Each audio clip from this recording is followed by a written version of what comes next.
Amis gamers, en cette fin d'année, j'ai peut-être trouvé la solution pour rompre avec la monotonie des longues soirées de Noël. J'ai sur les genoux le MSI GT72S Dominator Pro, une version spéciale à plus d'un titre, notamment car elle intègre un florilège, que dis-je, un panel de composants d'exception pour s'amuser en cette fin d'année. Dans les 5,3 cm d'épaisseur de la machine, oui quand même c'est pas rien et autant vous dire qu'il pèse, il y a un Core i7 dernière génération, 32 Go de DDR4, 512 Go de SSD en RAID et une carte graphique GTX 980 de Nvidia. Une vraie, pas une version mobile, une vraie de vraie comme celle qu'on mettrait dans un PC de bureau et c'est l'un des gros atouts de ce gros PC pour joueurs. Alors, bien entendu, pour pouvoir tirer pleinement parti de cette GTX 980, MSI s'est dit que c'était pas la peine d'investir dans du 4K, dans une dalle 4K, donc l'écran 17,3 pouces est en Full HD. Il est mat, il est assez lumineux et contrasté, et on a un très bon rendu aussi bien dans les films Blu-ray qu'on pourra lire à partir du graveur lecteur présent dans la machine, mais surtout dans les jeux, parce que bien entendu, cette machine à 3 800 € n'est pas faite pour faire du Word ou de l'Internet, mais elle est faite pour faire des jeux en 3D à plein pot en 2016, 2017, voire peut-être même 2018.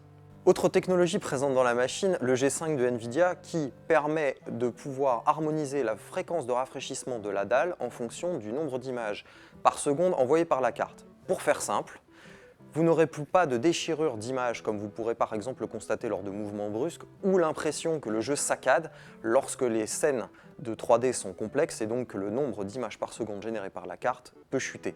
En clair, on a une expérience de jeu simple, rapide et limpide et c'est vraiment probant.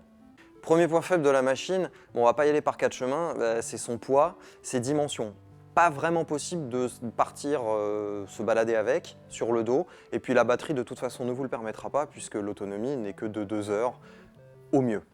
Compte tenu de la puissance de la machine, il faut un système de ventilation à la hauteur pour pouvoir dissiper toutes les calories, toute la chaleur que produisent les composants et MSI n'a pas lésiné sur les moyens, les ventilateurs sont gros, mais qu'est-ce qu'ils sont bruyants. Quasiment 41,2 dB mesurés dans notre salle sourde, et encore ça c'était avec la ventilation non accélérée, parce qu'en accéléré, ça peut donner ça. Et bien sûr, on n'en a pas parlé, mais avec le bruit vient la chaleur, et avec notre thermomètre de référence, on a relevé 60,6 degrés sous la machine. C'est vraiment très chaud.